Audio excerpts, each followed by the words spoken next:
Hello বন্ধুরা, আজকে আমার ক্লাউড কিচেনের চ্যালেঞ্জের ডে 3। তো আজকে আমার মেনুতে কাঁচকলার কোপ্তা অ্যাড করেছিলাম। তো দেখতেই পাচ্ছ যে প্রথমে কাঁচকলার আলুটা সিদ্ধ করে নিয়ে তার মধ্যে ভালো করে মশলা দিয়ে মেখে নিচ্ছি।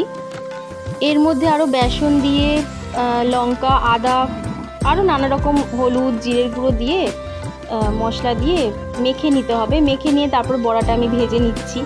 তো দেখতেই পাচ্ছ আজকে যেই কাস্টমার অর্ডার করেছিলেন, তো আমাকে মানে সকাল 10টায় অর্ডার করেছিলেন, কিন্তু খাবারটা দিতে হতো আমাকে 12:30টার মধ্যে। তাই জন্য খুব তাড়া ছিল, খুব চটজলদিভাবেই বানানো হয়েছিল।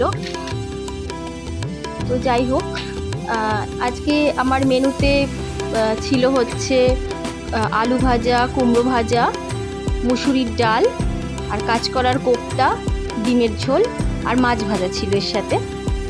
তো থ্যাঙ্কস ফর